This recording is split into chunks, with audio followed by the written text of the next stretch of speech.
คานแล้วก็กินข้าวจบ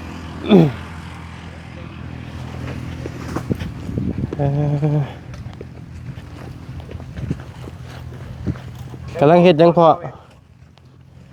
โอ้ไปได้พากระตาดนี่มาบ่ บายดีเด้อก็ได้ผักกระตาดบ่ได้ผักกระตาดนี่มาห้องบ่พอได้นั่งเนาะไปชี้นว่าจะใช้พอโอ้คนว่าภาคน้องน้อยชื่อป่ะเป็นยังน้อยไข่บ่เฮ็ดไข่แตกบ่ต้องเจ็บบ่กินมังหมอบ่หมอคิวโมไผก็คือว่าจุอยู่แหลดแท้มันบ่ฮอดแหลด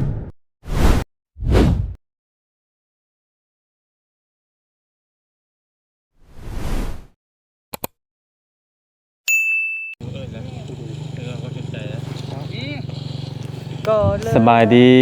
พี่น้องเนาะสบายดีและสวัสดีเด้อพ่อแม่พี่น้องเนาะเบิดกูสู่คนอีกคือเก่าคือเดิมเด้อพี่น้องเด้อเนาะเอ้าพี่น้องเอ้ยอยู่กับช่องของบ่ยาวอีกคือเก่าพ่อแม่พี่น้องเนาะยังไม่ขังอันน่ะนั่งอยู่กกมะขามพี่น้องเอ้ยอยู่นํกันเนาะคนบ้านแห่งเฒ่าพี่น้องเอ้ยสิบ้านนี้พอไปบ้านแห่งเฒ่าเลยเนาะอันน่ะพอดีมื้อเช้านี่ก็พาน้องแรปเตอร์ไปซักยาน้ำป้าเพิ่นพี่น้องแต่ว่าป้าบ่อยู่เฮือนไปสวนแหละเพิ่นเนาะพุ่นแหละตอนแรงพุ่นแหละแล้วบ่ยาวก็บ่สิซักคือกันมื้อแรงกับพี่น้องเนาะเพราะว่าคุยกันกับทางประธานใหญ่เฮาว่ามื้อฮื้อพี่น้องเนาะเดินทางว่าซั่นเดินทางขึ้นเซโปนก่อนว่าซั่นเนาะเปลี่ยนบรรยากาศให้พี่น้องเบิ่งก่อนเพราะว่าอยู่นี่ก็จบได้พี่น้องเลยเบิดแล้วเนาะเบิดมายาวกับสิใจายค่าสร้างให้ทางพอสร้างแล้วก็แม่นจบเนาะเพราะว่านี่ก็ทางลุงหนวดจ่ายไปล้านนึงเนาะล้านนึงก็เท่าไหร่พันปลายพุ่นเด้อเนาะหลาย1,500ไป1,500ซะเนาะตีไป1,500ซะตีไป1,500นำมาป้องนี่บ่ฮู้ว่ามีจักล้านบ่มานี่ดูยังนั่นไหนหมอนตีหัวเลยโอ้โหบนลิ้นคุณนี่เนาะจะบอกสิล่าอยู่รถแล้วนี่ได้บ่เด้บ่ป้องได้บ่เสียข่อยน้อยนี่บ่ก่อนมื้อนี้สิเจ้าแนมหน้าข่อยเรื่อยแล้วแสดงว่ากับหมู่เอิ้นกินข้าวเนาะแสดงว่าเราได้ยินบ่ป้องเว้าแล้วนี่เราว่าตอนอยู่รถผู้แม่นๆเด้อพี่น้องเราได้ยินเด้เว้าหยังมาขี้ได้นี่มาดีกว่าเนาะใช่มันมาเขาอ่ะคือว่าบ่มาได้ว่าซั่นสิบ่มาแต่ว่าพอดีมันตรงกับมื้อวันศีลน่ะหมอเพิ่นน่ะเฮ็ดบ่ได้ก็เลยมาแต่งแก้บ่แต่งแก้ตัวเองบ่ไม่เท่าเยานะบ่แม่นแต่งยัง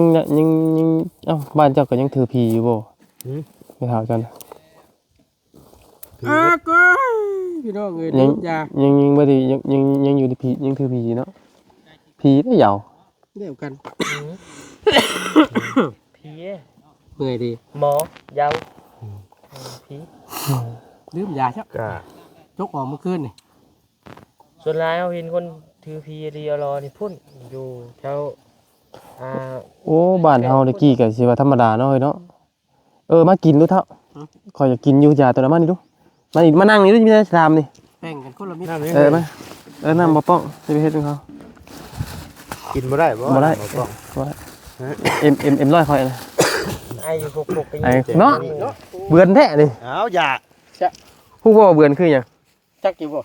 บ่จักแล้วบ่ว่าชำนี้ก็บ่ให้กินเนาะนี่แหละใจดำแท้มึงได้คนกินไอ้ขี้ตายก็จะมาคนกินชื่อว่าคาคออยากกินปึ๊ดเอาอีกเลยไปตำบ่ผู้เดียวก็ได้นี่บ่เรื่องกินยานี่เขาเห็นแต่ต้องสาธิตพี่น้องเอ้ยตอนยังน้อยย่ำกินนอนน่ะโป๊ร้านเฮาคือกันอยู่เฮือนทุมื้อนี่บ่ได้ย่านคม นี่น้องจะทิศบ่เคยแค่ยาพี่น้องก็แต่ได้มาเลย ดีเลย หมอน้องนี่โอ้ยากหมอน้องนี่เอายาเข้าปากยาก ยอมรถตัวนั้น หมอไอ้นี่ป้อนยาเข้าไปแกรบบ่ได้แต่ได้มา โดย คือมื้อนี้คือเก่า โดย เป็นหยังก็บ่ได้เนี่ย แห่งหย่ำแห่งประสิทธิภาพดีติ อืม ผู้เบิ่งก็ผู้หักเขา เนาะ อิจฉาเด้ เขาว่าได้บาทยังดีเด้อยู่นี่ ทำได้อยู่บ่นะ อย่ามานะเฮ้ย ตัวนี้เนาะ ว่าลีอย่ามา ไม่ โตนะ ไล่ตัวจะเป็น ไทยวีบ่เฮ้ยซี่ยังไงกันเบิ่งนี่ แป๊บนึงจอดก่อน ดีแล้ว กินยาให้ยังไง เก็บไว้ก่อนไปเป็นเงินไว้ก่อน โอ้รุ่นยืนบ่แป๊บนึง บ่ได้อึดเลยบ่ดูนเลยยานี่นะ เห็นบ่ อย่างมาเลย ย่อได้บางท่านนี่ได้ เดี๋ยวเอาเลย แล้วคอยถามอยู่บางท่านก็บ่ได้มีได้สิบอกให้ จึงเลยจึงเลยภาพอุตสาห์มาตบกับลำบากเนาะเด้รับบ่ได้ เปลี่ยนดัดหน้าดิ เอ้ย เสร็จเด้อ ส สะ บายดีนะพี่น้อง ให้บ่ได้ทาย ฮะ บ่ได้ทายแต่ เลยก็ อ๋อ เออ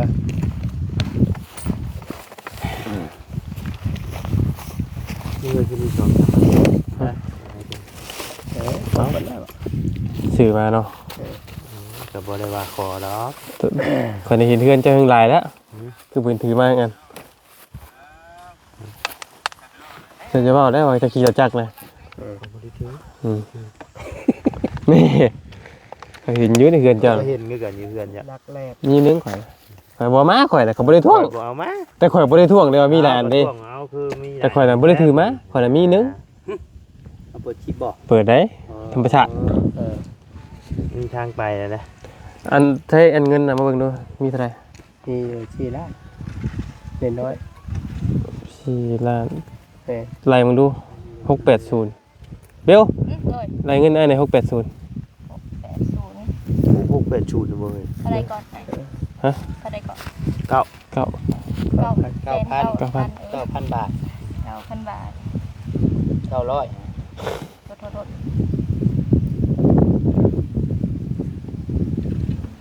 หนึ่ง เดือนหนึ่ง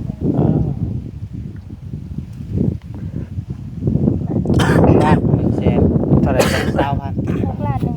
6,120,000เหรียญ680 ล้าน120,000 80ตัวนี้ ก็ซ้ำกันก็ได้เนาะเรามีเท่าไหร่นะ4ล้านเท่าไหร่นะ ชีล้านสองเส้น หลอดตายอย่างบุญบิดเนาะ เคยเป๊ะบ่ อ้าวไอ้มี2ล้าน หัว ลุงหนวดจ่ายไปเด้ล่ะ ต้องหักลุงหนวดออกอีก ลบพุ่นดอกน้ ลุงหนวดครับ รับลบลุงหนวดออกล้านหนึงลบมึงดูฮะ ลบล้านหนึ่ง บ่ มีเท่าไหร่แหละเงินน่ะ ลบเราออกว่าไงลบละอัน ลบล้าน 6 นั่น ล้า ละ น6ล้าน120,000ลบล้านหนึ่งก็เหลือ5ล้านให้บ่สร้างหา เรื่อง ให้ 5ล้าน120,000 ก็เรือ5ล้าน130,000เนาะ โดย โอเคเดี๋ยว ำได้เลยได้ ก็ยังได้อยู่ยังเหลืออยู่ก็เจ้าสิเฮ็ดจังไดก็ได้แต่เจ้าแต่ข่อยมันบ่มีนะมอบให้เบิดเลย หมดก็ไป มอบให้สร้างนะส่วนที่เหลือก็ยืมเจ้านะบัดนี้ ให้ข้างน้ำประตูน ข้างประตูบ่ข้างแล้วนำข่อยนะเดี๋ยวเขาสิว่าขอเอาเงินเขาอีก ทางมันได้ชวนใดก็มันบ่พอเสียดายก็สิมอบให้น้องเพิ่นนี่นะถ้ามันเดือด เอ้ยก็เหลือแสนปลายก็สิมอบให้น้องเพิ่นหมดคือกัน ก็มอบให้น้องเพิ่นก็ได้มันพอได้ซื้ออยู่ซื้อกิน แม่น พอได้ซื้อเปล็กไปนวดในเฮือนในซ่านจักรยานแล้วคือว่ามอบให้น้องเพิ่นพอได้ซื้อน้ำซื้อในมาเอาดินข้าวนี่แหละ แม่น เพราะว่าก็คือสิ ทางน้องเบลกับน้องผัดไทยบ่สิมาเข้าซอย จะก็เบิ่งนี่แหละเบิ่งไปเนาะ หมดเนี่ยไอ้หนังนี่นะ ยายดอกละทน อืม แล้วคน เขาว่าไอ้ แต่เพิ่นบ่กัด ไอ้น่ะสิขึ้นเสโปนมือนะก็ไปมาก็เอาเข้าซอยน้องเพิ่นแล้วแต่เนาะ เลย แต่เพื่อสิเอาเข้าเบิดนี่ก็บ่ตุก็นักเติบอยู่พี่น้องเอ้ยเนาะเข้าใจอยู่ เดี๋ยวเขาเองก็จุดเขาเอง โดยแล้วก็เข้าเองกันแหล้วเฮ้ยได้จ้ะ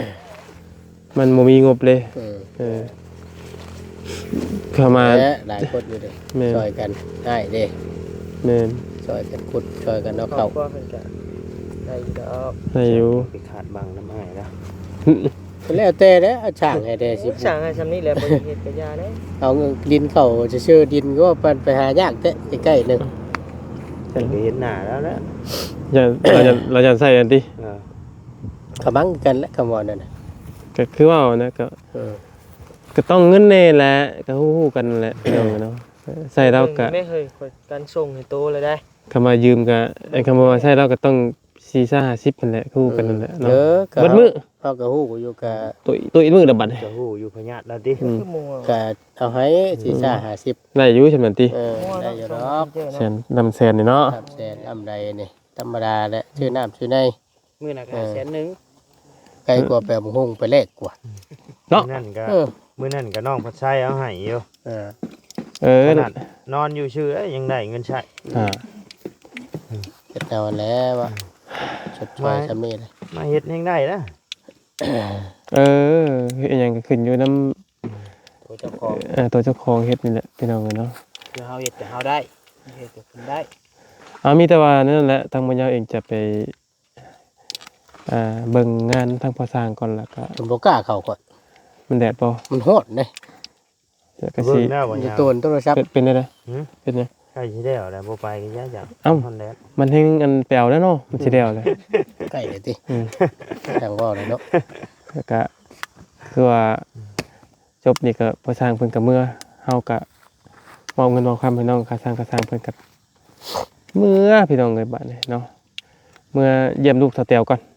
มื้อนี้ไปบ่ ถามแล้วนี่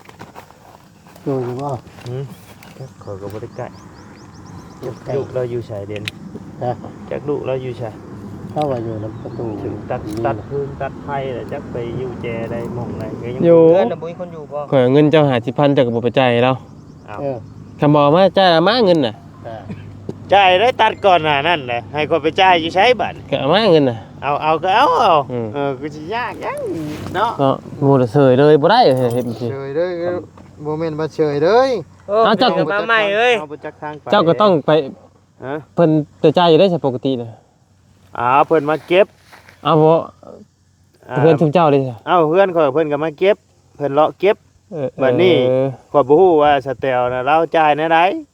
ปกติเราจ่ายได้จ้ะ แล้วเราก็บ่โทรมาบอกข่อยว่า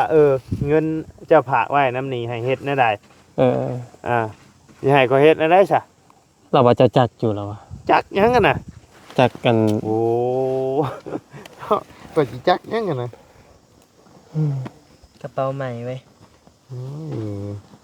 50 กีบกระเป๋านี่เอ้า อย่าแล้ว ห่าน เงินขาด เงินขาดเนาะ เฮ้ย เงินมื้อวานนี่ได้นี่ ไม่เอาพี่นะเอาคนบ่ติเงินประตูนได้จ้ะ เงินประตูมอบให้ได้จ้ะ ว้าว แนวใดหมู่แนวใดนี่ ว้าวบ่ได้ตั้งใจเฮา อยากได้ดังใจโตเนาะ บ่ได้เลย ถ้ามันได้บ่ได้นี่พี่น้องสิได้ได้นี่นะ13นาทีแล้วนี่ก็ ไหวเลยเนาะ ไปซะพี่น้องเอ้ยเดี๋ยวไปเบิ่งจักเล็กจักน้อยก่อน น้องบ่ไปเลย ไปกันยะ สิไปเบิ่งอันเพิ่นเทศอันจักเล็กจักน้อย ครับแล้วฉันบ่เนี่ย ฮอดใส่แล้ว ตามแล้ว สิได้2คัน คันที่3เลยได้ คันที่3ไงตอนนั้นหาสิได้2 อืม คันที่3 ตามแล้วนี่ตามแล้ว โอ้คำอยากถามเอาได้แต่ขอบคุณมากครับพี่ดอก แล้วเราบ่ไป เอาโอเคซะพี่น้องเอ้ยเดี๋ยวไปเบิ่งนํกันก่อนจักเล็กจักน้อยประมาณ19นาทีแหละแล้วก็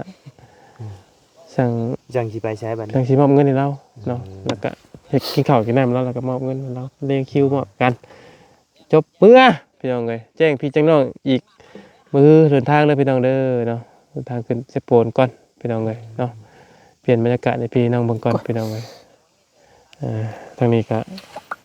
จบแล้วพี่น้องเอ้ยคือสิเบิดแล้วบัดนี้เนาะก็ผู้ใดถามมาใหม่มาเพิ่มเติมอีกพุ่นละพี่น้องเอ้ยถ้าผู้ใหญ่คิดเห็นอยู่ตนดูสงสารพุ่นละจังสิเข้ามาใหม่เนาะอันนี้ก็เบิดงบละพี่น้องเอ้ย อนุบาลลูกไก่ไม่แนะนำนะ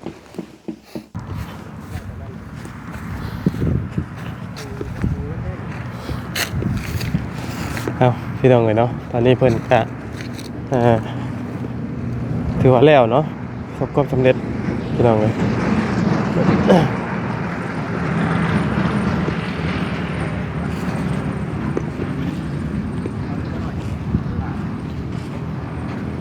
ที่คานแล้วก็กินข้าวจบ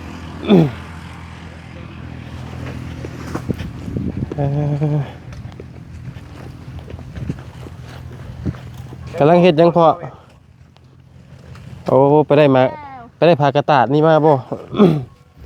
หึบายดีเด้อก็ได้พากระตาดบ่ได้พากระตาดนี่มาห้องบ่พอได้นั่งเนาะมั่งเขียน ได้ชีนว่าได้ใช้พอ โอ้เพิ่นว่าภาคน้องน้อยชื่อป่ะ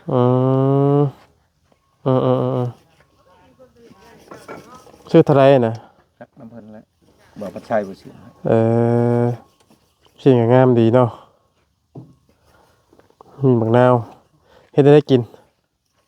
ลาบเอาเนาะ ฮะ ลาบ ลาบเนาะ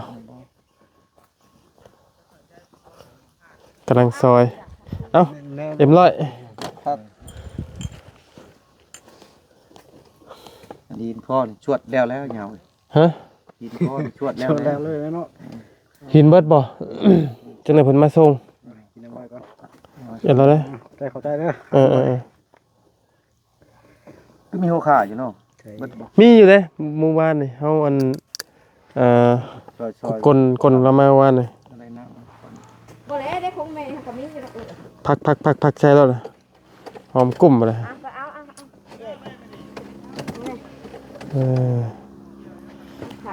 ผักก็ซื้อมาหลายนี่เนาะ เผื่อเป็ดเพิ่นแดก ใส่เป็ดมานำอีก นี่เป็ด ฮะ คุณเทียงหน่อย มีเป็ดมานี่บ่น้อย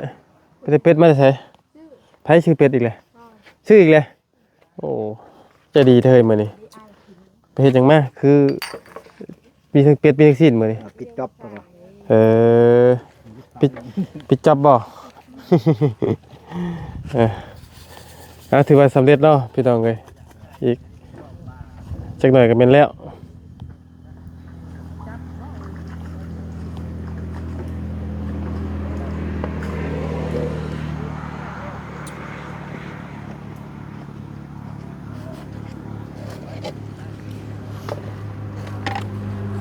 ตัวนั้นลวกเลย เพี้ย ค้างเขาดิ เพี้ยแข็งเลยเนาะอันนี้ได้สามโมงเป็นเพี้ยบ่เนี่ยตัวนี้เป็นยังไง คนนั้นตัวหนึ่งบนบี้ทงน้อยนะแม่ว่า บ่อันนี้นะเพี้ยอ่อนเลย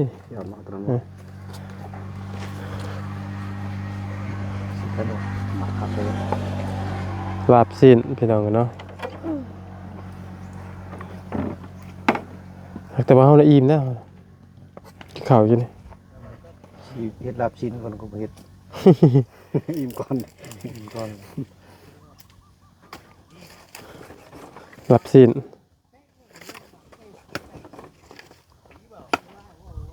อินก็กินนั่นแหละอินก็กินด้วย อิ่มแล้วเฮาน่ะแม่ ดึกงาน เป็นยังน้อยไข่บ่เฮ็ดไข่แตกบ่ ต้องเจ็บบ่กินมังหมอบ่หมอ คิวโมไผก็คือว่าจุอยู่แหลดแท้มันบ่ฮ้อนแดดบ่ก็ยับเข้ามาห่มดีกว่าจังน้อยเนาะแล้วแหละพี่น้องเอ้ยเนาะนี่แหละจังน้อยบ่ยาวสิมอบเงินมอบคำให้เราแล้วก็แม่นจบบัดนี้พี่น้องเอ้ยเนาะบ่มีหยังสังว่ากันอีกทีว่ามีหยังนี่เพิ่มเติมกับพี่น้องเอ้ย กดก่อน ก็แม่นได้ชำนี้ก็แม่นเอาชำนี้ไปก่อนแล้วเนาะก็ได้แต่บุญวาสนาไพศาลมันพี่น้องกันบัดนะ เอาน้ำมันก่อนคือบูเอารถคือคือบูเอารถดักดูเลยบ่แค่น้ำมันแม่บ่ลวกมาชุกข้างใน ลาบอ่ะบ่ บ่นอนพี่อันแล้วแต่ว่ามันต้องใส่น้ำร้อน เป็นก็ใส่ลวกกันดี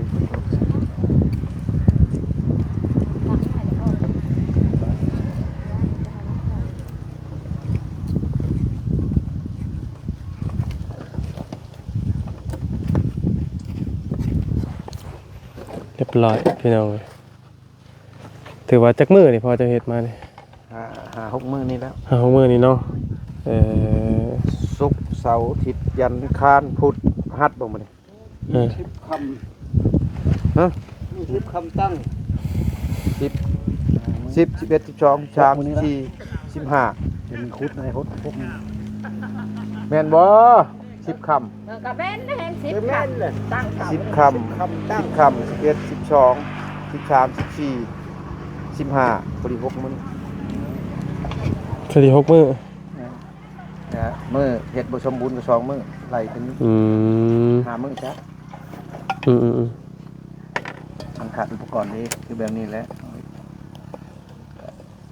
ดีแล้วเลยเลยบรพัดเลย จังไหนครับเพิ่นก็มาส่งแหละเนาะถือว่าประสบความสำเร็จแล้วยาแล้วเนาะ มันจะทานเฮาอยู่แล้ว